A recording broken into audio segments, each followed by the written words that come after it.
ये तो बहुत कमजोर हैं। कुछ भी खाते हैं इनके तन को लगता ही नहीं। इन्हें एनर्जिक 31 दीजिए। एनर्जिक 31? जी हाँ, तंदुरुस्ती और ताजगी के लिए एनर्जिक 31 कैप्सूल।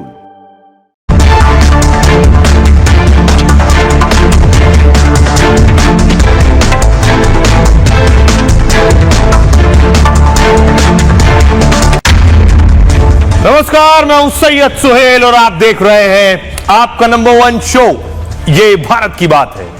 उम्मीद करते हैं आप सभी पूरी तरह से फिट होंगे और बहुत बहुत सेहतमंद होंगे। आइए आपको बताते हैं आज, और आइए शुरुआत कर रहे हैं आज की पहली बड़ी खबर के साथ। और पहली बड़ी खबर है, महाकुंभ में इतने लोग पहुंच गए हैं, इतने लोग पहुंच गए हैं कि सारे रिकॉर्ड टूट गए हैं। जी हां, महाकुंभ में 3.5 करोड़ लोगों ने और इससे भी ज्यादा लोगों ने, रात तक के और आंकड़े आएंगे।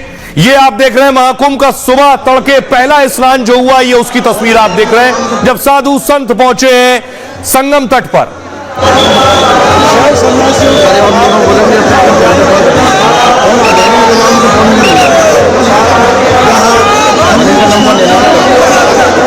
सुबह का सूरज उस वक्त तक नहीं निकला था। तस्वीरें आप देख रहे हैं, साधु संत पहुंचे और उसके बाद संगम में डुबकी लगाई है। 3.5 करोड़ श्रद्धालु और भक्त अब तक डुबकी लगा चुके हैं। पहला अमृत स्नान था। अगली तस्वीर दिखाऊं मैं आपको। उसके बाद देखिए दूसरा अखाड़ा यानी नागा साधु पहुंचे हैं डुबकी लगाने। नागा साधु हजारों की संख्या में थे।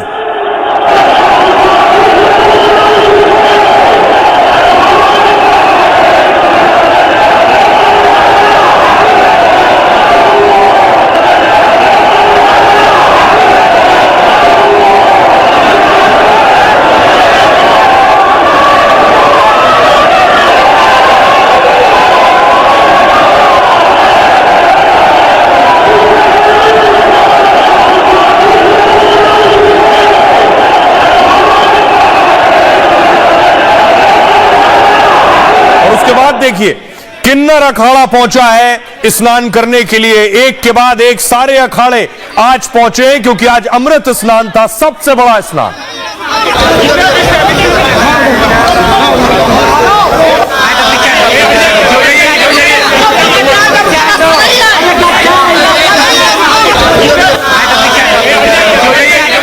उसके बाद देखिए जूना अखाड़े की बारी थी।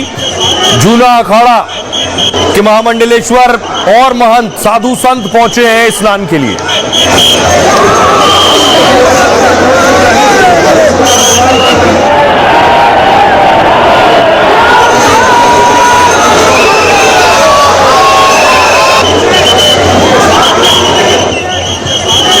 और इसके बाद इस बीच एक बड़ी खबर आई सीधे महाकुंभ से, और खबर यह थी कि वहां यति मौजूद थे और यति के कैंप में एक युवक घुस गया जिसका नाम था अयूब, और उसने अपना नाम बताया आयुष।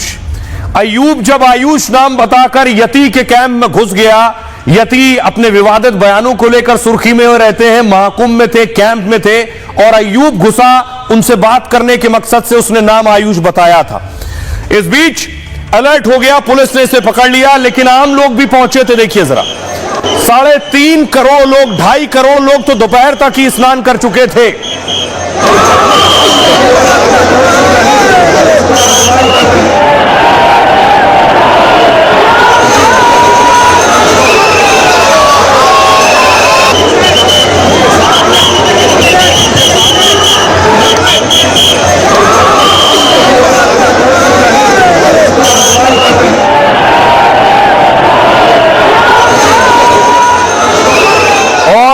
क्योंकि करोड़ों लोग पहुंच रहे हैं महाकुंभ में, एक अयूब कैसे आयुष बनकर पहुंच गया। बहुत सी ऐसी चीजें हो रही हैं और इतने ज्यादा लोग आ रहे हैं, इसलिए सेना बुलानी पड़ गई है।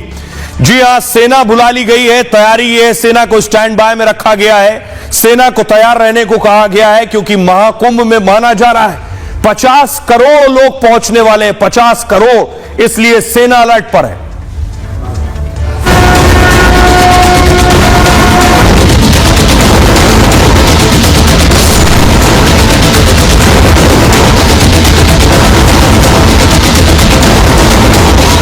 महाकुंभ के पहले अमृत स्नान पर रिकॉर्ड भक्त पहुंचे। 3.5 करोड़ भक्तों ने महाकुंभ में आस्था की डुबकी लगाई।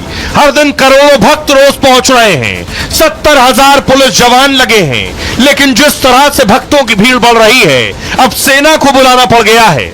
सेना के जवानों को तैयार रहने को कहा गया है। ये व्यवस्था संभालने में यूपी पुलिस की मदद करेंगे। किसी भी हालत से निपटने की पूरी तैयारी की गई है। कई बार कुंभ को धमकी मिल चुकी है, अब सेना को बुला लिया गया है। किसी भी हरकत पर सेना पूरी तरह से एक्शन में आ जाएगी। अब देखिए, आखिर सेना को लगाया गया है। आप समझ रहे हैं, देश की आबादी है 140 करोड़ और 50 करोड़ लोग कुंभ में पहुंचेंगे, तो सिर्फ 50,000 जवानों से संभव नहीं है। एक तरफ कुंभ चल रहा है, दूसरी तरफ सेना स्टैंड बाय पर है। महाकुंभ में पहले अमृत स्नान में रिकॉर्ड तोड़ श्रद्धालु पहुंच गए। पहले अमृत स्नान में के 12 घंटे में 3.5 करोड़ लोगों ने डुबकी लगा ली, और आपको बताऊं 3 बजे तक ही 2.5 करोड़ लोगों ने आस्था की डुबकी लगा ली थी। अमृत स्नान का यह आंकड़ा अभी और भी बढ़ सकता है। जूना अखाड़ा समेत सभी 13 अखाड़ों ने के संतों ने स्नान किया है। महाकुंभ के दूसरे दिन भी भारी भीड़ प्रयागराज में उमड़ी है। करीब 15 किलोमीटर के एरिया में श्रद्धालु ही श्रद्धालु नजर आ रहे हैं। हालत यह है, महाकुंभ मेले में लगातार भीड़ बढ़ती जा रही है। महाकुंभ की भीड़ देखकर आर्मी बुला ली गई है। सेना के जवानों को स्टैंड बाय में रखा गया है कि आप तैयार रहिए, क्योंकि यह लगातार भीड़ बढ़ती जा रही है। रेलवे स्टेशन में इतनी भीड़ है, बस अड्डों पर खचाखच भीड़ है। सीएम ऑफिस सहित सभी कंट्रोल रूम रेड अलर्ट पर है। DGP control room, home control room, chief minister office, ये सब, चीफ सेक्रेटरी ऑफिस, सभी इस वक्त रेड अलर्ट पर है। स्नान पूरी तरह शांतिपूर्ण तरीके से चल रहा है। ड्रोन, सीसीटीवी और अंडर वाटर ड्रोन से भी बाकायदा नजर रखी जा रही है। पानी में घोड़े पर जवानों को तैनात कर दिया गया है। गहरे पानी में कोई जाने ना पाए, ये जवान इसी पर नजर रख रहे हैं। मुख्यमंत्री योगी आदित्यनाथ हर घंटे महाकुंभ की निगरानी कर रहे हैं। गहरे पानी में कोई न जाने पाए, जवान इस पर भी नजर बनाए हुए हैं। भारी भीड़ की वजह से आर्मी को भी स्टैंड बाय पर रखा गया है। हेलीकॉप्टर से पुष्पवर्षा हो रही है, ड्रोन से निगरानी हो रही है, और इनकी तैनाती मेला प्रशासन और राज्य सरकार की मदद से के लिए की गई है। फुल प्रूफ प्लान के साथ थल सेना और वायु सेना प्रयागराज में तैनात है। थल सेना के जिम्मे तीर्थयात्रियों की चिकित्सा व्यवस्था इस वक्त, प्रयागराज के वायुसेना के हाथों में प्रयागराज तक आने वाले सभी एयरक्राफ्ट की सेफ लैंडिंग है, क्योंकि विमानों से भी लोग पहुंच रहे हैं। प्रयागराज के मिलिट्री अस्पतालों में खास 50 बेड पूरी तरह से तैयार, और भारतीय सेना के विशेषज्ञ डॉक्टर स्थानीय प्रशासन की मदद कर रहे हैं। आप समझ रहे हैं कि ये दुनिया का सबसे बड़ा मेला है, दुनिया का सबसे बड़ा आस्था का कुंभ है, क्योंकि 50 करोड़ लोग किसी तीज, त्योहार और फेस्टिवल में नहीं आते हैं। सुनिए जरा क्या कुछ कह रहे हैं उत्तर प्रदेश के डीजीपी। हमने जो पहले से ही ये परिकल्पना इसकी की गई थी, और इसके लिए माननीय प्रधानमंत्री जी और माननीय मुख्यमंत्री जी के द्वारा निर्देश दिए गए थे कि इस कुंभ को डिजिटल कुंभ के रूप में भी हम लोग प्रयोग करें। तो इस दौरान हम लोगों ने सभी आधुनिक तकनीक का प्रयोग किया है, और जितने भी एआई टूल्स हो सकते हैं, और चाहे वो क्राउड मैनेजमेंट के संबंध में हो, चाहे वो ट्रैफिक मैनेजमेंट के संबंध में हो, अंडर वाटर मॉनिटरिंग हो, इवन हमारे लेटेस्ट फायर इक्विपमेंट्स भी, फायर फाइटिंग इक्विपमेंट्स भी हम लोगों ने इस तरह के कैरी किए हैं कि हम वाटर फ्रंट से भी उसका इस्तेमाल कर सकें। इस प्रकार जो संसाधन और सुविधाएं शासन के द्वारा हम लोगों को दी गई थी, उसका भरपूर उपयोग पुलिस विभाग के विभिन्न ब्रांचेस कर रहे हैं। तो सेना को अलर्ट पर रखा गया है, क्योंकि आप समझ रहे हैं करोड़ों लोग रोज पहुंच रहे हैं। यानी कल लगभग पहुंचे जितने लोग, उससे कहीं ज्यादा लोग आज पहुंचे। आज नागा साधुओं ने स्नान किया। आप देख रहे हैं, आकर्षण का केंद्र होते हैं नागा साधु। लोग उन्हें देखते ही रास्ता छोड़ देते हैं। जैसे ही नागा साधु पहुंचते हैं, उनकी भीड़ पहुंचती है। ये नागा साधु महाकुंभ में, कुंभ में नजर आते हैं, लेकिन ये नागा साधु कहां चले जाते हैं महाकुंभ के बाद? सवाल ये, नागा साधु देखिए जरा। नागा साधुओं को लेकर कई तरह के सवाल मन में होते हैं।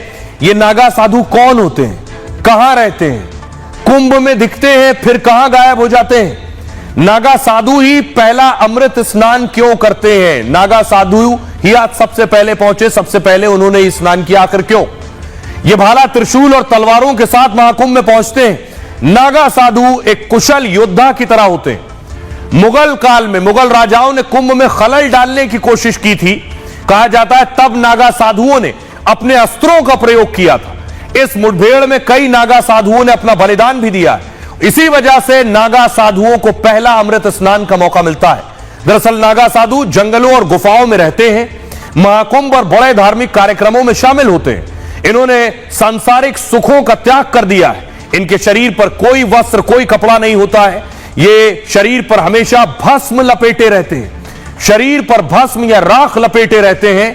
इसे वो भभूत भी कहते हैं। भस्म को बहुत पवित्र माना जाता है और इससे मानसिक शांति मिलती है, साथ ही नकारात्मकता भी दूर होती है और एक सकारात्मक शक्ति मिलती है। यह भगवान शिव से भी ताल्लुक रखती है। चिता की राख या धूनी की राख लपेटे रहते हैं ये लोग। भस्म नागा साधुओं को ठंड से बचाती है। कहते हैं भस्म शरीर पर एक इंसुलेटर का काम करती है। कुंभ के दौरान नागा साधु आकर्षण का इस वक्त मुख्य केंद्र है। इस दौरान ये बड़ी संख्या में दिखाई देते हैं, लेकिन मेले के बाद ये साधु अचानक गायब हो जाते हैं। कुंभ मेले के दौरान नागा साधु अपने अखाड़ों का प्रतिनिधित्व करते हैं। मेला समाप्त होने के बाद वो अपने अपने अखाड़ों में लौट जाते हैं। ये अखाड़े देश के विभिन्न हिस्सों में स्थित हैं, जहां साधु ध्यान, साधना और धार्मिक शिक्षा देते हैं। इनका जीवन बेहद कठिन होता है। पहले घर से माता पिता से भिक्षा लेते हैं, माता पिता और खुद का पिंडदान करते हैं। सांसारिक दुनिया से उनके सारे रिश्ते खत्म हो जाते हैं, तब बनते हैं नागा साधु। आइए अब आपको सुनवाता हूं, सुनिए जरा नागा साधु क्या कह रहे हैं। आज हमारे लिए बहुत खुशी की बात है। श्री शंभू पंचायती अटल अखाड़ा, महानिर्वाणी अखाड़ा, हम दोनों साथ में मिलकर शाही स्नान करने के लिए जा रहे हैं, तो हमारे लिए बहुत ही खुशी की बात है। आभार महादेव, ओम नमो नारायण। ये परंपरा चलती आई है, नागाओं के लिए ही तो सब है। नागा नहीं, सनातन धर्म की रक्षा नागा है और नागा ही आगे रहते हैं। शिव के पर्व का स्नान किया जा रहा है और सब आनंद में हो रहा है। आनंद लीजिए, आनंद लाइए। अब देखिए जरा, न सिर्फ नागा साधु आकर्षण का केंद्र रहते हैं, अघोरी बाबा जो पहुंचते हैं वो भी लोगों की नजरों में रहते हैं। जब पेशवाई आई उस वक्त अघोरी साधु पहुंचे थे। ये आप देख रहे हैं महाकुंभ में अघोरी साधु, जिन्हें देखने के लिए दूर दूर से लोग आते हैं।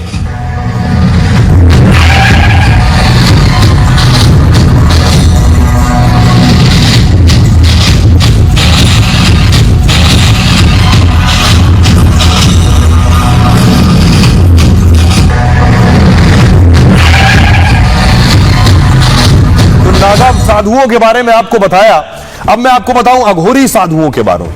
ये कौन होते हैं, ये कहां से आते हैं? नागा साधुओं के बाद अघोरी साधुओं की बात, ये दोनों अलग अलग होते हैं। इन दोनों को आप मिलाकर नहीं देख सकते हैं। दरअसल अघोरी शब्द संस्कृत से के अघोर से निकला है। अघोरी इसका मतलब होता है जो निर्भय हो। अघोर मतलब निर्भय। अघोरी शिव के पूजक माने जाते हैं। ये कपालिका परंपरा को मानने वाले होते हैं और इसी वजह से हमेशा कपाल यानी नरमुंड इनके साथ रहता है। अघोरी साधु शिव के अलावा शक्ति के रूप में काली के उपासक भी होते हैं। इसी वजह से अपने शरीर पर राख लपेटे रहते हैं। रुद्राक्ष की माला और नरमुंड इनकी वेशभूषा का हिस्सा होता है। आमतौर पर अघोरी साधु एकांत में रहते हैं। कुंभ जैसे धार्मिक आयोजन में ही इन्हें देखा जाता है। ऐसे साधु शमशान या किसी दुर्गम इलाके में रहते हैं। सबसे पहले अघोरी की उत्पत्ति काशी से हुई थी, इसके बाद ये देश भर में फैल गए। अघोरी साधु शिव को मोक्ष का मार्ग मानकर साधना करते हैं। शिव को सर्वज्ञ, सर्वव्यापी और सर्वशक्तिमान मानते हैं। अघोरी जन्म मृत्यु के भय से परे माने जाते हैं और इसी वजह से ये शमशान में रहने से भी डरते नहीं हैं। कई बार तो अघोरी साधु मुर्दों के साथ भी रात गुजारते हैं। चिता का मांस खाने से भी परहेज नहीं करते हैं। चिता से अधजला मांस खाने को अपनी परंपरा बताते हैं। वो भी हमारी तरह इंसान है, लेकिन उनका लक्ष्य अलग है। अघोरी साधुओं का एक मंत्र है, हमें अपने मोक्ष मार्ग पर चलने दीजिए, आप अपना काम कीजिए।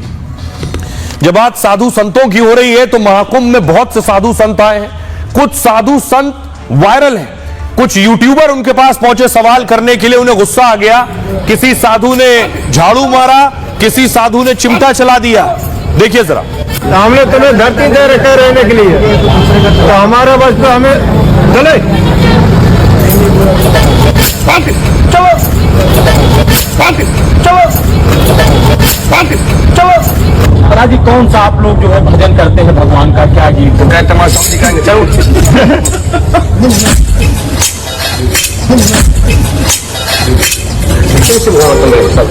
आप थोड़ा हटा के दिखा सकते हो? थोड़ा हटा के देखने वाला किसी का औकात नहीं, जिसको हम खोल दे बांध दे, बार बार पेड़ मट्टी नहीं रखें, जो मट्टी कोड़ के हटा दें फिर उसको लगा दें। तो थोड़ा बहुत कोई चांस नहीं। आप लोग जा सकते हैं, आप लोग का जो समाचार था दे दिए। कपड़े में तो सोए थे, कपड़ा क्यों हटा दे? तुम्हारे बाल लोग का कर्जा खाए हैं का? चले आते हो सवेरे सवेरे, वो बात नहीं। हमको चौकी पर न जाना पड़े अभी अभी सवेरे सवेरे, अभी आवाज देना है सिर्फ। हमने तुम्हें धरती दे रखा रहने के लिए, तो हमारा बस तो हमें चले चलो चलो चलो। महाराज जी, कौन सा आप लोग जो है भजन करते हैं भगवान का, क्या गीत है? तमाशा दिखाएंगे, चलो।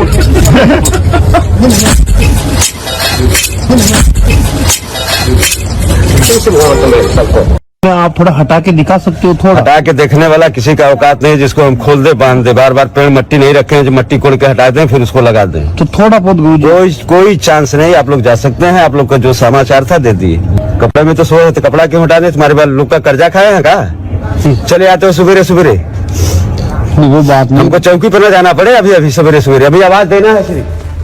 तो ये कुछ साधु जो अपने कैंप में थे, वहां कुछ यूट्यूबर्स पहुंच गए जो उन्हें परेशान कर रहे थे। उसके बाद साधुओं की प्रतिक्रिया थी। लेकिन एक और साध्वी बहुत सुर्खियों में है, उनकी तस्वीर मैं आपको दिखाता हूं। ये आप देख रहे हैं, साध्वी वायरल है सबसे ज्यादा। इनका नाम है हर्षा। क्या ये साध्वी है? पहले तस्वीर देखिए जरा। संगम जंगम में हर हर हर न चले, चलो कुंभ चले, चलो कुंभ चले, चलो चलो गोता खानी संगम जंगम में। अब देखिए, ये जो जिन्हें आपने देखा जो साध्वी के नाम से मशहूर है, ये रील भी बहुत बनाती हैं। उनकी रील्स भी वायरल है। वकील तुम बुलाओगी कि मैं बुलाऊं? मम्मी के घर तेरे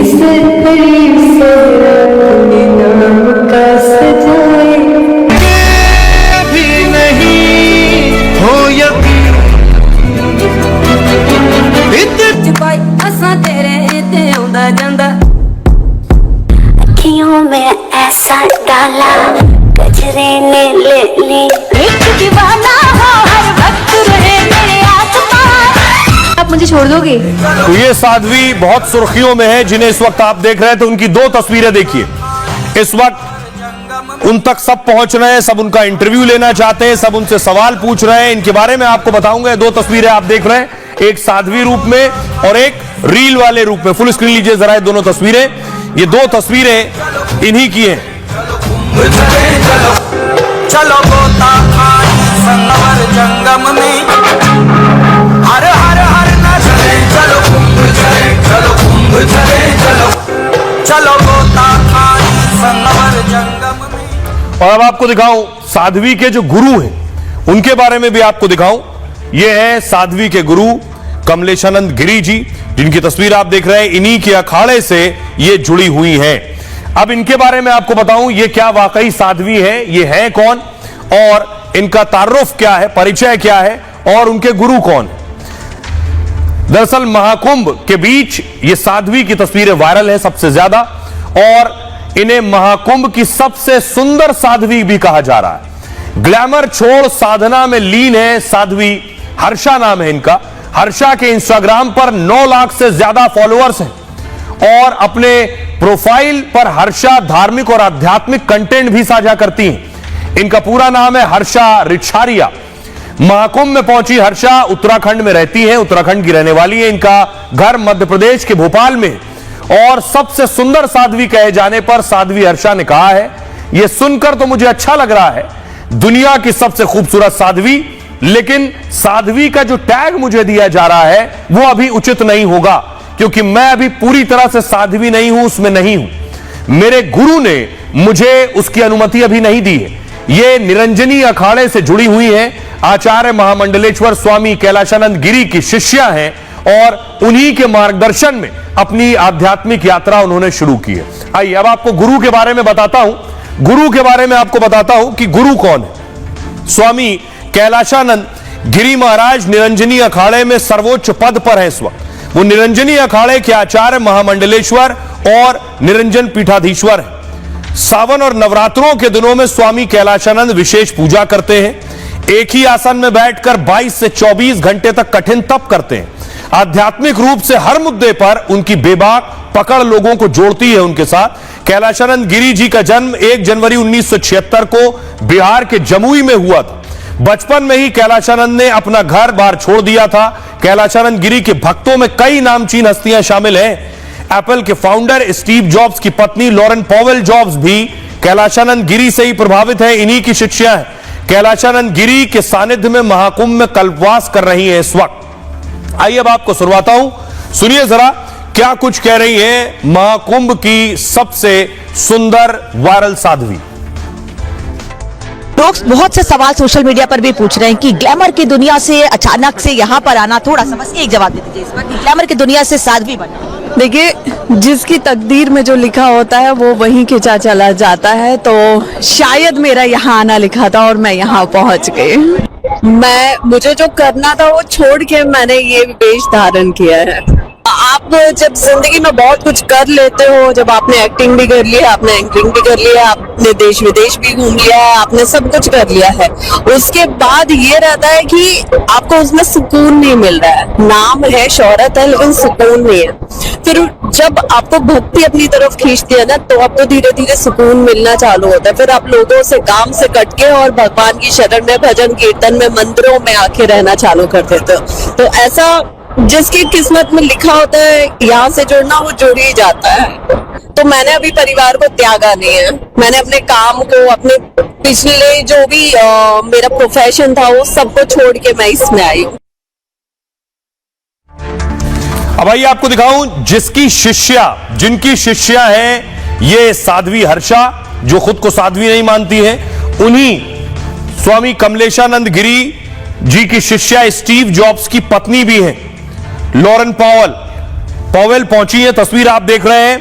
बताया जा रहा है उनको स्नान करना था आज। पहली बार अमेरिका से आई हैं, पहली बार आई हैं और इतनी भीड़ देखकर परेशान हो गई हैं।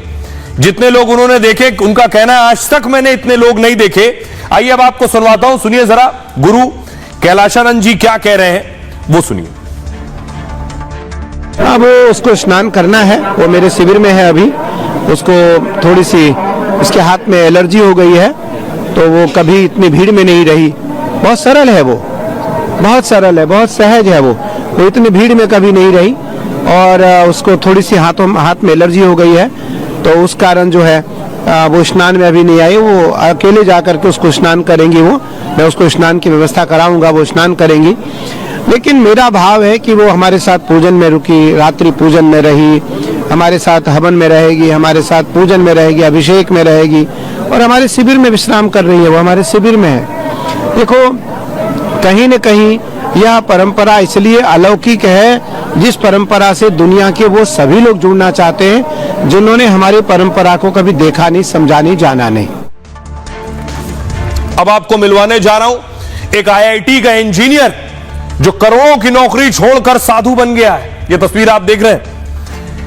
इनका नाम अभय और ये साधु बन गए। तस्वीर आप देख रहे हैं। इन्होंने IIT से इंजीनियरिंग की है और अभी महाकुंभ में ये भी सबसे ज्यादा चर्चा में है। इनके बारे में आपको बताऊं कहां से पढ़ाई लिखाई की और आखिर कैसे साधु बन गए। एक ये तस्वीर है साधु वेश में और ये संभव है उस वक्त की तस्वीरें हैं जब ये इंजीनियरिंग कर रहे थे, पढ़ाई लिखाई कर रहे थे। महाकुंभ में इंजीनियर बाबा बहुत चर्चा में है। IIT बॉम्बे से एरोस्पेस इंजीनियरिंग की इन्होंने। बाबा को लाखों के पैकेज की नौकरी मिली। 1,68,00,000 रुपए का इनका पैकेज था नौकरी का। तभी नौकरी छोड़कर ट्रैवल और फोटोग्राफी का कोर्स करने लगे। इसी दौरान बाबा को असली ज्ञान प्राप्त हुआ और इसके बाद उन्होंने अपनी एक कोचिंग खोली।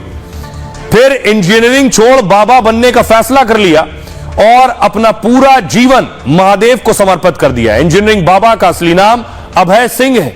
मूल रूप से हरियाणा के रहने वाले हैं। कुछ भी सवाल करने पर बाबा मुस्कुराकर जवाब देते और इनका अंदाज देखकर भक्त भी दंग रह जाते हैं। बाबा बॉलीवुड की एक फिल्म आई थी आमिर खान की 3 इडियट्स, उससे प्रभावित है। आइए अब आपको सुनवाता हूं, सुनिए जरा इंजीनियर बाबा क्या कह रहे हैं।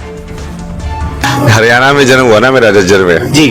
फिर वहाँ से मैंने IIT की ऐसे तैयारी वारी की, फिर IIT बॉम्बे में गया मैं जी, एरोस्पेस इंजीनियरिंग। बट वो वही है कि सत्य की खोज, मतलब तुम सोचोगे यार ठीक है यहाँ पे आगे पैसे भी कमा लेंगे, नौकरी भी हो जाएगी, बट करेंगे क्या लाइफ में फिर पैसों का क्या करोगे? हाँ मतलब करना क्या है। तो फिर उसमें समझ में आया यार पैसे तो ठीक है, पैशन वैशन वाला जो चीज खुशी दे रही है वो करो। फिर मैं ऐसे मास्टर्स इन डिजाइन किया मैंने, विजुअल कम्युनिकेशन, फोटोग्राफी वगैरह, वो ट्रेवल फोटोग्राफी की मैंने बढ़िया बढ़िया, लाइक नेट जियो वगैरह में भी फोटोग्राफ मेरी फीचर हुई ना, फोटोग्राफी सब, एनिमेशन डिजाइन। फिर उसमें मैंने 1.5 साल उस कंपनी में भी काम किया। अब देखिए महाकुंभ लगभग 45 दिन चलना है और बताया जा रहा है 45 से 50 करोड़ लोग आने हैं। लेकिन महाकुंभ एक इतना बड़ा उत्सव हो गया है, यह सिर्फ त्योहार और स्नान से ताल्लुक नहीं है, इसका ताल्लुक अर्थशास्त्र से भी है, यानी उत्तर प्रदेश की तरक्की से भी इसका ताल्लुक है, कमाई से भी इसका ताल्लुक है। केवल इसी का नहीं, अगली तस्वीर में आपको दिखाऊं, सऊदी अरब में हज होता है, हज हर साल होता है, इसका ताल्लुक भी वहां के अर्थशास्त्र से है। एक और तस्वीर में आपको दिखाऊं, ये वेटिकन सिटी में क्रिश्चियंस जाते हैं अपने त्योहार के वक्त, उनके लिए पवित्र स्थान है ये। यहां भी वेटिकन सिटी का भी अर्थशास्त्र से ताल्लुक है, यानी पैसे से, कमाई से। अब मैं आपको बताता हूं इससे कितनी कमाई हो रही है, दूसरी जगहों पर कितनी कमाई हो रही है, और महाकुंभ से लेकर हज और वेटिकन सिटी तक क्या है पूरा अर्थशास्त्र। महाकुंभ में देखिए जरा, 50 करोड़ भक्त आने वाले हैं, 50 करोड़। कमाई का अनुमान क्या है? 2 लाख करोड़ रुपए की कमाई होगी।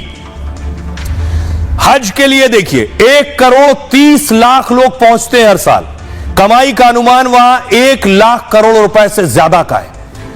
वेटिकन मास में 50 लाख लोग पहुंचते हैं और वेटिकन सिटी का खर्च बहुत गुप्त रखा जाता है, यानी इसका भी आपस में एक बड़ा ताल्लुक है। इसे भी जोड़कर देखा जा सकता है यूपी की तरक्की और विकास और रफ्तार के लिए। अब सुनिए जरा महाकुंभ में जो पहुंच रहे हैं साधु, सन्यासी, कथावाचक, वो क्या कह रहे हैं। ये हमारा सौभाग्य रहा कि बस हम डुबकी लगा ही रहे थे और ऊपर से पुष्पों की वर्षा हुई, तो सब संगम एक साथ ही हो गया। मैं क्या कहूँ, मुझे लगता है कृपा ही है ये भगवान की कि सब कुछ मिल गया। सबका मिलन अगर कहीं हो रहा है तो मुझे लग रहा है इस वक्त अभी प्रयागराज में हो रहा है, और अगर आप ये सब कुछ एक साथ प्राप्त करना चाहते हो तो आप जरूर यहाँ आए। वो भीड़ माघी अमावस्या को होती थी, मौनी अमावस्या को, वो भीड़ मकर संक्रांति में आ गई है। अनुमानतः मुझे लग रहा है कि इस बार के स्नान में यदि मैं शाम तक और कल के और आज के स्नान को देखेंगे तो बहुत बड़ी संख्या में लोगों ने स्नान किए हैं, स्नान कर रहे हैं, मंत्र पढ़ रहे हैं, वेदोच्चार कर रहे हैं, गा रहे हैं, जय जयकार लगा रहे हैं। वो अपने आप में एक ऐसा नयनाभिराम दृश्य प्रस्तुत कर रहा है। आप लोग तो घर से हम लोग देख रहे हैं, लेकिन साक्षात यहाँ देखने का, जीने का भी सौभाग्य जो मिला है, तो वाकई लगता है जीवन सफल हो गया। और आइए खबरों में आगे बढ़ते हैं। आज की एक और बड़ी खबर है, आपको बताने जा रहे हैं, संभल लिए चलता हूं।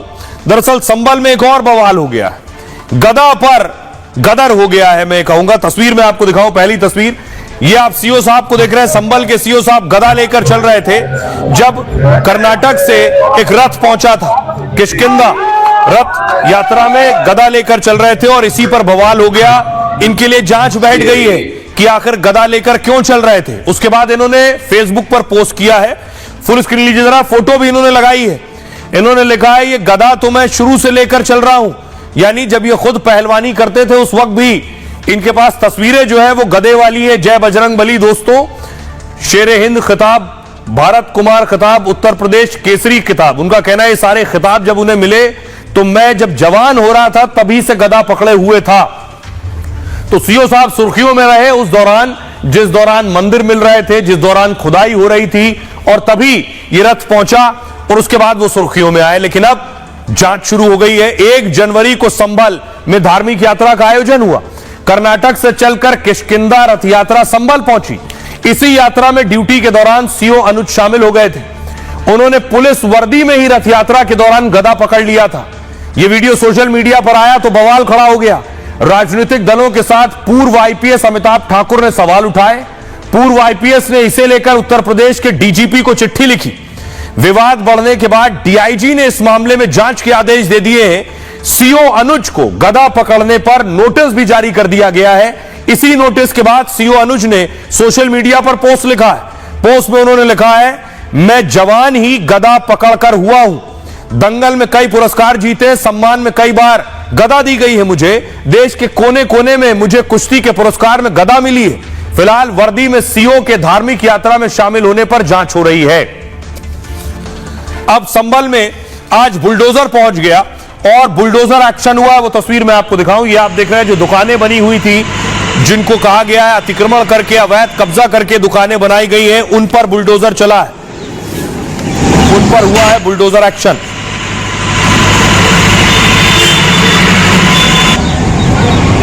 और उसके बाद देखिए जरा, नगर निगम की टीम पहुंची है बाजार में और नपाई जुखाई की गई है। किसने आगे बढ़ाकर बनाया है, किसने अतिक्रमण किया है, किसने कब्जा किया है, दुकान कितनी आगे है किसकी।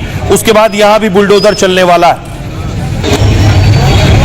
और बताया जा रहा है संभल की एक मस्जिद के बाहर जो दुकानें हैं वो मस्जिद कमेटी की है और उन दुकानों पर भी बुलडोजर चल सकता है। तो आइए आपको बताऊं कि किन जगहों पर बुलडोजर एक्शन हो रहा है, देखिए जरा। और इसके अलावा बड़ी चीज यह है कि ये जो दुकानें बनी थी, ये दुकानें दरअसल मस्जिद के बाहर बनी हुई थी और उन्हीं पर अब बुलडोजर चलने की तैयारी है। हरिहर मंदिर विवाद के बाद से संभल में लगातार सर्वे हो रहा है और ऐसे ही सर्वे में कोतवाली के सामने मस्जिद का अवैध कब्जा मिला है।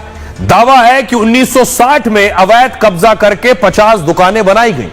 अभी करीब 11 दुकानों पर मस्जिद कमेटी किराया वसूल रही थी और जांच के दौरान सभी दुकानों के दस्तावेज रजिस्टर्ड नहीं मिले। जहां पर दुकानें हैं वहां पर सड़क की चौड़ाई काफी कम हो गई है। माना जा रहा है कि जल्द ही इन दुकानों पर बुलडोजर चल सकता है और इसके साथ ही संभल बाजार में अतिक्रमण की जांच की जा रही है। एसडीएम ने नाप कराकर दुकान वालों को नोटिस जारी किया है। दुकानदारों को अतिक्रमण और अवैध कब्जा हटाने को कहा गया है। अगर अवैध निर्माण नहीं हटाया गया तो फिर बुलडोजर चलेगा। फिलहाल प्रशासन के एक्शन से पूरे संभल में हड़कंप मचा हुआ है। आइए आपको सुनवाता हूं, सुनिए क्या कुछ कह रहे हैं एसडीएम और दुकानदार। संदेश का प्रतीत होता है कि वो दुकानें सड़क पर बनाई गई है, तो उसके संबंध में ये बैठक बुलाई गई थी कि आप लोग उसको देख लें और स्वतः उसको संज्ञान लेकर हटा दें। इनके द्वारा बताया गया कि इसमें जो 11 दुकानें हैं उनका किराया जो पीछे मस्जिद है उस मस्जिद के द्वारा लिया जाता है। ये डीएम साहिबा ने मीटिंग बुलाई थी, उन्होंने कहा कि आपकी इलीगल है, पर ऐसा कुछ नहीं है। हम सन 55 से हमारे वालिद बैठते हुए आ रहे हैं और दादा भी बैठे हैं उससे पहले, और ये प्रशासन का मानना है, हमारा मानना नहीं। कोई अवैध नहीं है, सब इसके कागज हैंगे। महाजी हमारे मुतवल्ली साहब गए हुए हैं लखनऊ इस टाइम पे, वक्फ बोर्ड इसके सारे कागज की तैयारी कर रहे हैं वो, और जो टाइम दिया था हमारे अधिकारियों ने उनके लिए कागज निकाल लेकर आएंगे। हमारे पास दस्तावेज हैं, इकट्ठे कर रहे हैं, हम सब दिखाएंगे उन्हें, दिखाएंगे उन्हें दस्तावेज। जो मस्जिद जो है वक्फ जिन्होंने करी है, जिनकी बात जो है सब कुछ है हमारे पास में, सब दिखाया जाएगा इसके अंदर। सारे कलेक्ट किए जा रहे हैं, उसे सबमिट करेंगे हम एसडीएम कोर्ट में। जो एसडीएम साहब ने हमसे मांगे हैं हम उसको कलेक्ट करके उनको दिखाएंगे, जो कि हमारे पास अभी आ रहे हैं लखनऊ से। और आइए खबरों में आगे बढ़ते हैं और आपको लिए चलता हूं मिल्कीपुर, यानी अयोध्या में अखिलेश के कैंडिडेट के सामने कौन लड़ेगा चुनाव, उसके नाम का ऐलान हो गया है। क्योंकि मिल्कीपुर अब नाक की लड़ाई बन चुकी है, अयोध्या की मिल्कीपुर की लड़ाई। अखिलेश यादव ने अपने उम्मीदवार का ऐलान कर दिया, आज बीजेपी ने भी ऐलान कर दिया है। तस्वीर में आपको दिखाऊं, बीजेपी ने जिन्हें टिकट दिया है उनका नाम है चंद्रभान पासवान। चंद्रभान अयोध्या की मिल्कीपुर सीट से चुनाव लड़ेंगे और जैसे ही इनके नाम का ऐलान हुआ, देखिए इनका स्वागत होने लगा। इनके क्षेत्र में ढोल नगाड़े बजने लगे कि चंद्रभान मिल्कीपुर से चुनाव लड़ेंगे।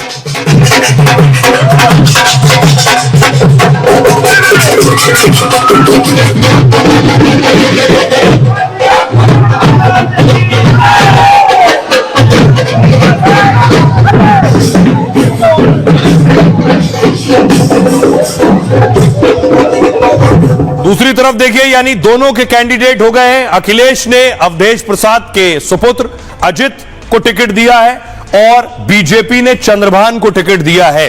अब सवाल यह है कि मिल्कीपुर की जो लड़ाई है वो लड़ाई इसलिए बड़ी है क्योंकि 27 से पहले की बड़ी लड़ाई मानी जा रही है, अयोध्या की लड़ाई है, क्योंकि प्राण प्रतिष्ठा के बाद अयोध्या की सीट बीजेपी के हारने पर सवाल उठे हैं, इसलिए ये अब करो या मरो वाली लड़ाई हो चुकी है। रिपोर्ट देखिए।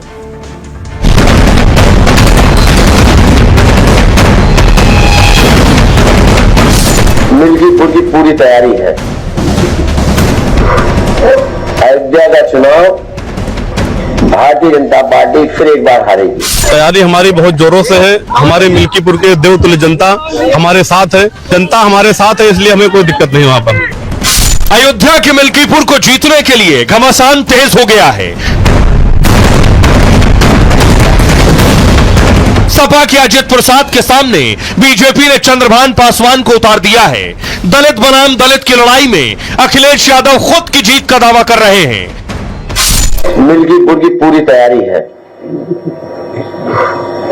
अयोध्या का चुनाव भारतीय जनता पार्टी फिर एक बार हारेगी। अयोध्या की हार का बदला लेने के लिए सीएम योगी पूरी ताकत लगा रहे हैं। अवधेश प्रसाद से मिली हार को बीजेपी मिल्कीपुर में हर कीमत पर जीतना चाहती है। तैयारी हमारी बहुत जोरों से है। हमारे मिल्कीपुर के देवतुल्य जनता हमारे साथ है, जनता हमारे साथ है, इसलिए हमें कोई दिक्कत नहीं वहां पर। अब देखिए, आपको बताऊं कि आखिर कौन है चंद्रभान जिन्हें बीजेपी ने टिकट दिया है, बीजेपी ने मिल्कीपुर सीट से उतारा है। सबसे पहले बात, अखिलेश के कैंडिडेट है अजित प्रसाद, अवधेश प्रसाद के बेटे हैं और अवधेश प्रसाद अभी अयोध्या से सांसद हैं। अवधेश प्रसाद खुद 9 बार विधायक रह चुके हैं, 6 बार यूपी सरकार में मंत्री रहे हैं, आपातकाल में जेल भी जा चुके हैं। अयोध्या के बड़े दलित नेता के रूप में पहचान है उनकी, जुझारू और जन नेता की छवि है। यानी दूसरी तरफ देखिए, बीजेपी ने चंद्रभान पासवान पर भरोसा जताया है। अयोध्या में दलित बनाम दलित की लड़ाई हो गई। चंद्रभान पेशे से वकील हैं, 2 बार जिला पंचायत सदस्य रहे हैं, अभी उनकी पत्नी जिला पंचायत सदस्य हैं। चंद्रभान पासवान का परिवार साड़ी का बिजनेस करता है। पिछले 2 सालों से मिल्कीपुर विधानसभा सीट पर वो सक्रिय हैं। सुनिए क्या कुछ कह रहे हैं अखिलेश यादव और अयोध्या के मेयर। की पूरी तैयारी है। अयोध्या का चुनाव भारतीय जनता पार्टी फिर एक बार हारेगी। इसलिए हारेगी, कई अखबार टीवी चैनल यही कह रहे हैं कि समीकरण तो समाजवादी पार्टी के पक्ष में ही है। जब टीवी चैनल अखबार बोलने लगे, मैं आपसे भी कहूंगा कि ऐसा मत न्यूज चलाइए, इसलिए न्यूज मत चलाइए क्योंकि बीजेपी पुलिस लगा देगी। लोकसभा चुनाव परिणाम के कारण जो अयोध्या में एक थोड़ा सा वातावरण यहाँ पे प्रभावित हुआ था, उन सबको दूर करने का यह अवसर है और मिल्कीपुर की जनता भी इस बात का बहुत बेसब्री से इंतजार कर रही है कि कैसे वो भारतीय जनता पार्टी के साथ खड़ी हो और वह जो लोकसभा चुनाव से एक पूरे भारत में गलत संदेश गया, उस संदेश को ठीक करते हुए मिल्कीपुर का संदेश पूरे भारत में जाए। अब इसे ऐसे समझिए कि सपा ने भी पासी कैंडिडेट को टिकट दिया है और बीजेपी ने भी पासी समुदाय के कैंडिडेट को टिकट दिया है। तो दलित बनाम दलित की लड़ाई है। अखिलेश पीडीए कार्ड खेलेंगे, उसको काटने के लिए बीजेपी ने चंद्रभान पासी को टिकट दिया। अब जरा जातीय समीकरण देखिए अयोध्या का। अयोध्या में कुल दलित जो है वो 1,25,000 है, उसमें से पासी 55,000 है, मुसलमान वोटर 30,000 हैं, यादव वोटर 55,000 हैं, ब्राह्मण 60,000 है, ठाकुर 25,000, वैश्य 20,000, कोरी 20,000 और चौरसिया 20,000। अखिलेश पीडीए वाला समीकरण भिड़ा रहे हैं और उसी को काटने के लिए चंद्रभान पासी को बीजेपी ने टिकट दिया है। लेकिन मैं आपको बताऊं, इससे पहले जो मिल्कीपुर के नतीजे आए हैं वो नतीजे क्या कहते हैं, किसको जिताते हैं वो नतीजे और किसको हरा रहे हैं। देखिए जरा मैं आपको दिखाऊं, 2022 में चुनाव हुआ, उस चुनाव में अवधेश प्रसाद चुनाव जीते, 13,000 से ज्यादा वोटों से सपा चुनाव जीती और बीजेपी के बाबा गोरखनाथ चुनाव हार गए। इस बार बाबा गोरखनाथ को टिकट नहीं दिया गया। कहा यह भी जा रहा है कि उन्होंने इस मामले को कोर्ट में याचिका लगा रखी थी, जिसकी वजह से चुनाव आयोग ने पहले तारीखों का ऐलान नहीं किया। यह भी एक वजह हो सकती है, या वहां के लोकल लोग उन्हें पसंद नहीं कर रहे थे। 2017 में चुनाव हुआ मिल्कीपुर का, सपा के अवधेश प्रसाद हार गए थे वो चुनाव। 28,000 से ज्यादा वोटों से बाबा गोरखनाथ 17 में चुनाव जीत गए थे। 2012 में अवधेश प्रसाद चुनाव जीते थे और बीएसपी के पवन कुमार मिल्कीपुर से चुनाव हार गए थे। यह रहा है अब तक पिछले कुछ सालों में मिल्कीपुर के नतीजे। अब जरा सुनिए क्या कुछ कह रहे हैं अवधेश प्रसाद। समाजवादी पार्टी और मिल्कीपुर ने इस बात को फैसला ले लिया है, ठान लिया है कि हम अजीत प्रसाद को जिता करके बाबा साहब भीमराव अम्बेडकर का जो अपमान किया गया है, अपमान का बदला हम समाजवादी पार्टी अजीत प्रसाद को जिताकर और प्रदेश में एक संदेश देंगे। भारतीय जनता पार्टी के समस्त तीर्थ नेताओं को धन्यवाद देता हूं जिन्होंने मुझ जैसे छोटे कार्यकर्ता के ऊपर विश्वास जताया है, तो उस पर हम लोग खरा उतरने का काम करूंगा और मिल्कीपुर की जनता के लिए जितना हो सकेगा रात दिन सेवा करके इस सीट निकाल कर हम लोग और भारतीय जनता पार्टी की झोली में डालने का काम करेंगे। भारतीय जनता पार्टी ने मिल्कीपुर विधानसभा उपचुनाव में श्री चंद्रभान पासवान को अपना उम्मीदवार बनाया है। वहां लड़ाई परिवारवाद बनाम सामान्य परिवार के कार्यकर्ता की है। वहीं अखिलेश यादव ने अपने डीएनए के अनुसार एक सांसद के पुत्र को प्रत्याशी बनाया है। मिल्कीपुर की जनता समाजवादी पार्टी को हराकर वापस सैफ ही भेजने का काम करेगी।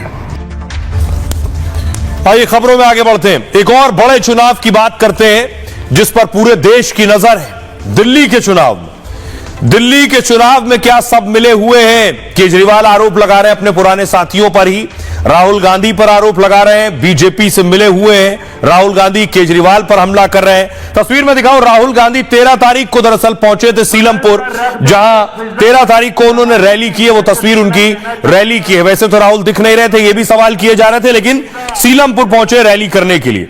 बदल कर रख देंगे फिजा जमाने की। उसके बाद देखिए जरा 14 तारीख को यानी आज राहुल गांधी रोहिणी पहुंचे, लोगों से मिले, जनसंपर्क किया। यानी राहुल गांधी दिल्ली चुनाव में अभी फिलहाल एक्शन में नजर आ रहे हैं। दूसरी तरफ राहुल गांधी ने अरविंद केजरीवाल पर भी इशारों में हमला किया। अरविंद केजरीवाल का कैंपेन शुरू हो गया है। चुनाव प्रचार अरविंद केजरीवाल ने किया। यह उनका कैंपेन आप देख रहे हैं।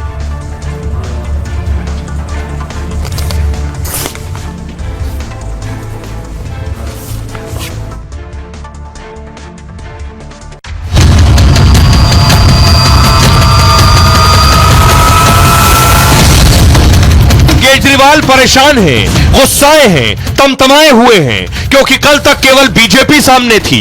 अब राहुल गांधी ने भी मोर्चा संभाल लिया है। राहुल ने पहली ही रैली में तीखे सवाल पूछ लिए। केजरीवाल जी आए थे, बहुत बड़ा प्रचार किया, दिल्ली को मैं साफ कर दूंगा, भ्रष्टाचार मिटा दूंगा, पेरिस बना दूंगा। अब देखिए हुआ क्या। कल तो जो साथ थे आज खिलाफ हैं, खुलकर सामने खड़े हैं। केजरीवाल ने सोचा नहीं था, सोचा था सामना केवल बीजेपी से होगा। अखिलेश से दबाव डलवाया, उद्धव से बयान दिलवाए, ममता से भी गुहार लगाई, लेकिन कुछ काम ना आया।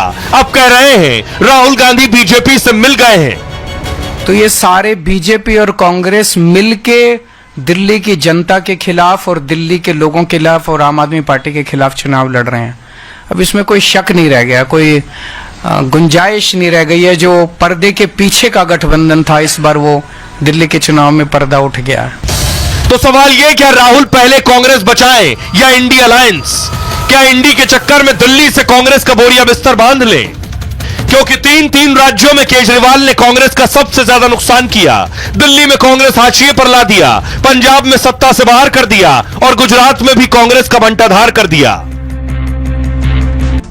अब देखिए आज की लड़ाई क्या हुई। इसकी शुरुआत क्या राहुल गांधी ने की है, क्योंकि राहुल गांधी अब तक सीन में नहीं थे, अचानक सीन में आए। दिल्ली का चुनाव बहुत दिलचस्प हो गया है। चुनाव में कांग्रेस ने पूरी ताकत अब झोंकी है। जरा देर से कांग्रेस की ओर से खुद राहुल गांधी ने मोर्चा संभाला। राहुल ने रविवार को सीलमपुर में रैली की। राहुल की इस रैली में केजरीवाल सीधे निशाने पर रहे। राहुल ने कहा अरविंद केजरीवाल कहते हैं कि वो दिल्ली को साफ करेंगे, भ्रष्टाचार खत्म करेंगे, राष्ट्रीय राजधानी को पेरिस बना देंगे। क्या हुआ? क्या उन्होंने भ्रष्टाचार खत्म कर दिया? दिल्ली में प्रदूषण, भ्रष्टाचार, महंगाई बढ़ रही है। राहुल के इस अटैक को केजरीवाल ने जवाब दिया। सोशल मीडिया पे लिखा, राहुल गांधी जी दिल्ली आए, उन्होंने मुझे बहुत गालियां दी, पर मैं उनके बयानों पर कोई टिप्पणी नहीं करूंगा। उनकी लड़ाई कांग्रेस बचाने की है, मेरी लड़ाई देश बचाने की है। केजरीवाल के इस पोस्ट पर बीजेपी ने पलटवार किया। बीजेपी के आईटी सेल के हेड अमित मालवीय ने लिखा, देश की चिंता बाद में करो, पहले अपनी नई दिल्ली सीट तो बचा लो। बीजेपी का यह पोस्ट केजरीवाल को चुभ गया।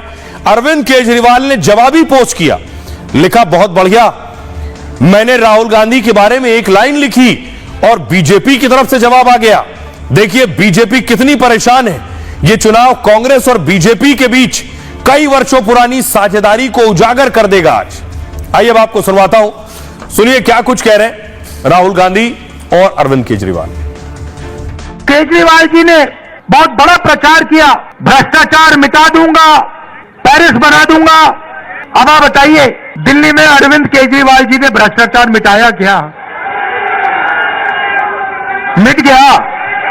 बीजेपी और कांग्रेस मिलके दिल्ली की जनता के खिलाफ और दिल्ली के लोगों के खिलाफ और आम आदमी पार्टी के खिलाफ चुनाव लड़ रहे हैं। अब इसमें कोई शक नहीं रह गया, कोई गुंजाइश नहीं रह गई है। जो पर्दे के पीछे का गठबंधन था, इस बार वो दिल्ली के चुनाव में पर्दा उठ गया है। शराब घोटाला देश बचाना था, अय्याशी के महल में रहना देश बचाना था। राहुल जी ने बिल्कुल साफ कर दिया कि हम भारतीय जनता पार्टी को भी हराएंगे, हम आम आदमी पार्टी को भी हराएंगे। कांग्रेस जीतने के लिए लड़ रही है और कांग्रेस जीतेगी। क्या आप मौका पड़ने पे भ्रष्टाचारी से भी हाथ मिला लेते हैं राहुल गांधी जी? क्या मौका मिलने पे आप दिल्ली को मौत बांटने वालों से भी हाथ मिला लेते हैं? राहुल गांधी जी से किसी प्रकार का प्रमाण पत्र अरविंद केजरीवाल और आम आदमी पार्टी को नहीं चाहिए। भारतीय जनता पार्टी राहुल गांधी पर जवाब देने के मामले में राहुल गांधी का बचाव करने के लिए सामने आ रही, यह बड़ी हास्यास्पद बात है। आइए अब आपको दिखाता हूं, दिल्ली की मुख्यमंत्री ने आज पर्चा भर दिया। आतिशी मार लेना, आतिशी सिंह आज पर्चा भरने पहुंची, कालकाजी सीट से चुनाव लड़ रही है। आतिशी कल पर्चा भरना चाहती थी, लेकिन रोड शो में इतनी देरी हो गई कि दफ्तर बंद हो गया। अगली तस्वीर आपको दिखाऊं, आतिशी के सामने कांग्रेस ने उतारा अलका लांबा को। अलका ने भी आज नॉमिनेशन फाइल किया है, लेकिन आतिशी के खिलाफ एफआईआर हो गई। कल जब वो निकली थी दरअसल दल बल के साथ, आतिशी ने कालकाजी से पर्चा दाखिल किया है। पर्चा दाखिल करते ही उनकी मुश्किलें बढ़ गई, उन पर आचार संहिता के उल्लंघन का आरोप लगा है। इलेक्शन कमीशन से शिकायत के बाद उनके खिलाफ एफआईआर दर्ज हुई। दक्षिण पूर्वी दिल्ली के गोविंदपुरी थाने में एफआईआर दर्ज कराई गई। प्राइवेट काम के लिए सरकारी वाहन के दुरुपयोग का आरोप लगा है। आरोप है कि उन्होंने पीडब्ल्यूडी के सरकारी वाहन का इस्तेमाल किया। सरकारी वाहन से उनके निजी ऑफिस पर चुनावी सामग्री पहुंचाई गई। एफआईआर में पीडब्ल्यूडी के डिविजनल एग्जीक्यूटिव इंजीनियर भी आरोपी हैं। अलका लांबा ने भी पर्चा दाखिल किया है। अलका लांबा कालकाजी से कांग्रेस उम्मीदवार हैं। अलका लांबा महिला कांग्रेस की राष्ट्रीय अध्यक्ष हैं और लांबा आम आदमी पार्टी से विधायक भी पहले रह चुकी हैं। सुनिए जरा क्या कुछ कह रही हैं नॉमिनेशन के बाद आतिशी और अलका। खुलेआम पैसे बट रहे हैं, चश्मे बट रहे हैं, खुलेआम बेडशीट बट रही है। तो इसलिए ये एक सवाल तो उठता है कि पुलिस किसके साथ है। ये एक सवाल तो उठता है कि क्या लोअर लेवल पे जो इलेक्शन ऑफिसर्स हैं, क्या उन पे दबाव है। प्रवेश वर्मा जी पे पैसे बांटने पे, चश्मा बांटने पे जांच चल रही है, कब से जांच चल रही है, और मुझ पर बिना जांच के एफआईआर भी फाइल हो गई। तो इसलिए ये बिल्कुल साफ है कि कुछ तो दाल में काला है। आतिशी मरलीना टेम्परेरी विधायक हो, आपका पहले अपमान होता है, आपको टेम्परेरी कहा जाता है, और आज एक मुख्यमंत्री है, महिला मुख्यमंत्री है, और पूरे आम आदमी प्रचार का दिल्ली में प्रचार प्रसार हो रहा है और उसमें मुख्यमंत्री की छोटी सी तस्वीर भी नहीं लगाई जाती है। ये अपमान नहीं है। तो मैं कहूंगी चुप मत रहो, और तुम बिल्कुल एक कठपुतली की तरह काम कर रही हो, लेकिन कालकाजी के लोगों को आपको एक कठपुतली प्रतिनिधि नहीं चाहिए। आज बहुत सिंपल साधारण तरीके से मैंने अपना नामांकन भरा है। एक गाड़ी अपने वकीलों के साथ नामांकन दाखिल करके वापस कालकाजी के लोगों के बीच में लौट रही हूँ। तो दिल्ली की लड़ाई आसानी से थमने वाली नहीं है। रोज पोस्टर वॉर भी हो रहा है। एक और पोस्टर देखिए केजरीवाल का आ गया है, जिसमें संजय दत्त वाला लुक है खलनायक फिल्म का, और लिखा है दिल्ली का खलनायक। अरविंद केजरीवाल हैट लगाए खड़े हुए हैं। एक और पोस्टर आपको दिखाऊं, दोनों तरफ से पोस्टर चल रहा है। आम आदमी पार्टी बीजेपी के लिए खिलाफ पोस्टर जारी कर रही है। एक ये पोस्टर केजरीवाल के खिलाफ बीजेपी ने जारी किया है, देखिए ये, जिसमें लिखा है पूर्वांचलियों से नफरत की राजनीति। लेकिन प्रवेश वर्मा का कहना है, जो अरविंद केजरीवाल के ऊपर आरोप लगा रहे हैं और सीधा सीधा आरोप लगा रहे हैं कि केजरीवाल चुनाव जीत भी जाए तब भी कैसे मुख्यमंत्री बनेंगे वो। आम आदमी पार्टी चुनाव मैदान में, केजरीवाल तीसरी बार सीएम बनना चाहते हैं। पार्टी ने उन्हें सीएम उम्मीदवार घोषित कर दिया है। खुद केजरीवाल ने मुख्यमंत्री बनने का ऐलान किया है, लेकिन उन्हें सीएम बनने या ना बनने को लेकर सस्पेंस है। अगर वो सीएम बन भी जाते हैं तो उनके पास ताकत नहीं होगी, क्योंकि केजरीवाल को सुप्रीम कोर्ट ने सशर्त जमानत दी है। ईडी और सीबीआई मामले में शर्तों के साथ जमानत मिली है, मतलब कैबिनेट की बैठक, बजट को मंजूरी में उन्हें दिक्कत आएगी। नीतिगत बदलावों को लागू करने उनके लिए बेहद मुश्किल होगा। ऐसे में केजरीवाल को चुनावी वादे लागू करना आसान नहीं होगा और सवाल उठता है कि क्या वो प्रभावी सरकार चला पाएंगे। यही वजह है कि बीजेपी ने इसे बड़ा चुनावी मुद्दा बनाया है, क्योंकि सुप्रीम कोर्ट की शर्तें कुछ ऐसी ही इशारा करती हैं। पहली शर्त क्या थी? केजरीवाल कार्यालय नहीं जा सकते, यानी सीएम ऑफिस नहीं जा सकते। केजरीवाल सीएम सचिवालय भी नहीं जा सकते। केजरीवाल किसी फाइल पर साइन भी नहीं कर सकते, केवल उन फाइलों पर हस्ताक्षर करेंगे जो एलजी के पास जाएगी। शराब घोटाले मामले में कोई टिप्पणी भी नहीं कर सकते हैं। केजरीवाल शराब घोटाले के आरोपियों से बात भी नहीं कर सकते हैं। ये सारी शर्तें हैं। बीजेपी इसीलिए सवाल पूछ रही है, मुख्यमंत्री बन भी जाएंगे तो फिर किस बात के सीएम? सुनिए। सुप्रीम कोर्ट ने कंडीशन लगाई कि ना तो वो अपने सचिवालय जा सकता है, ना सीएम ऑफिस में जा सकता है, ना अधिकारियों से कोई भी एक भी फाइल पर कोई भी साइन नहीं कर सकता है। तो जो व्यक्ति साइन नहीं कर सकता फाइल पर, जो अपने सचिवालय नहीं जा सकता, तो वो एक भी दिन का सीएम नहीं बन सकता। चुनाव आयोग को बताया कि किस तरह से नई दिल्ली विधानसभा में बीजेपी के एमपीज के यहाँ एक एमपी के यहाँ 30-30, 40-40 वोट बनने के लिए पिछले 15-20 दिन में एप्लीकेशंस डाली गई हैं। इसमें भी चुनाव आयोग ने हमें आश्वस्त किया है कि ये सब एक्टिविटीज बंद की जाएंगी। ये लोग कांग्रेस के साथ गए थे तो भले ही साथ में गए, अलग हो गए, मगर वायरस तो साथ में लेके आ ही गए। तब ये लोग आरोप लगाते थे ना कि कांग्रेस में पीएम तो है पर एक सुपर पीएम भी है। तो आज वही रोग इनके अंदर आ गया, एक सीएम तो है, एक सुपर सीएम भी है। झाड़ू भारी बहुमत से चलेगी। यहाँ देखिए जनता का जो प्यार है, लोग अपने आप सड़कों पे निकल के आ रहे हैं समर्थन देने के लिए। तो ये बिल्कुल साफ है, आम आदमी पार्टी अरविंद केजरीवाल के लोगों के दिल में रहते हैं। तो ये खबरों में आगे बढ़ते हैं, आपको बिहार लिए चलता हूं। बिहार में एक दिलचस्प राजनीति चल रही है।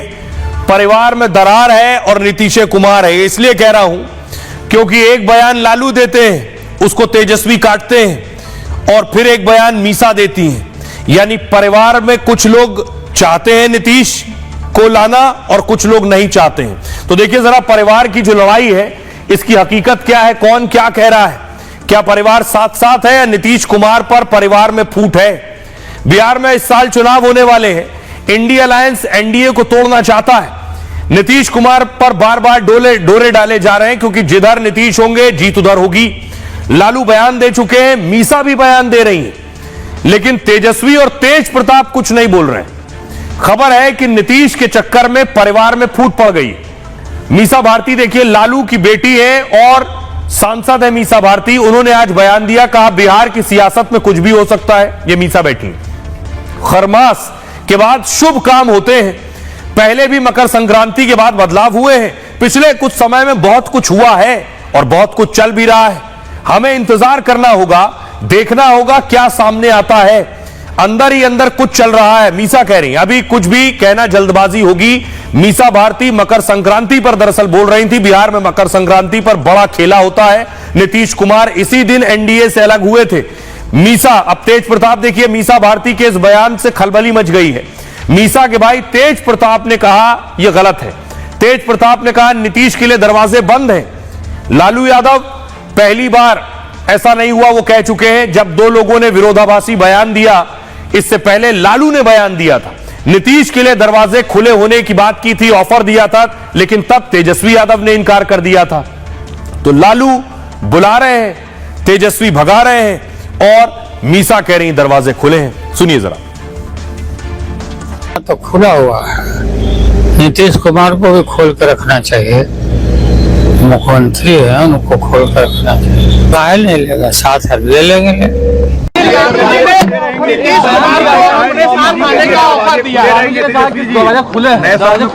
आप पत्रकार लोग आप पूछते रहते तो क्या बोलेंगे, आप लोग को ठंडाने के लिए बोले। बहुत तरह की घटनाएं घटी है, बहुत सारी चीजें अंदर अंदर चल रही है।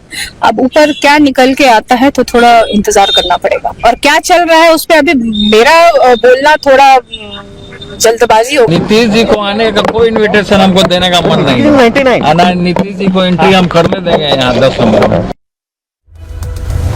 और आइए अब एक दिलचस्प तस्वीर दिखाते हैं आपको। एक सांसद ने खराब रोड नहीं बन रही थी, अधिकारियों को बुला लिया और जो कीचड़ वाला रोड था अधिकारियों से कहा अब आप इस रोड पर चलो। सारे अधिकारियों की परेड करवाई है चंद्रशेखर रावण ने।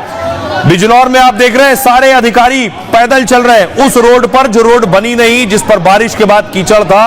तो अधिकारियों की परेड कराई गई और ये सारे अधिकारी सड़क पर चले।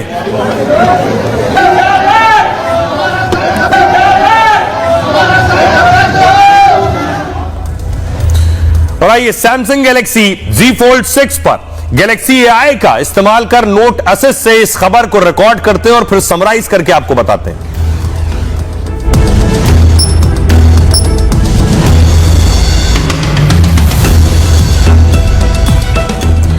तो उत्तर प्रदेश के नगीना से सांसद चंद्रशेखर का एक वीडियो सामने आया जिसमें चंद्रशेखर अधिकारी के साथ गांव के कीचड़ वाले रास्ते पर चलते दिखाई दे रहे हैं और बताया यह जा रहा है काफी वक्त से गांव की सड़कें खराब थीं। शिकायत के बाद भी अधिकारी सुनवाई नहीं कर रहे थे, तो चंद्रशेखर ने अधिकारियों को 15 दिन के अंदर सड़कों को ठीक करने के निर्देश दिए।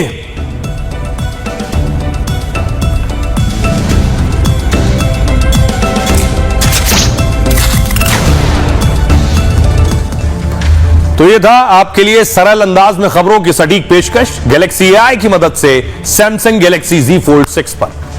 बहरहाल ये भारत की बात है में इतना ही। आप अपना और अपनों का बहुत बहुत ख्याल रखिए। रुक रहे हैं एक छोटे से ब्रेक के लिए।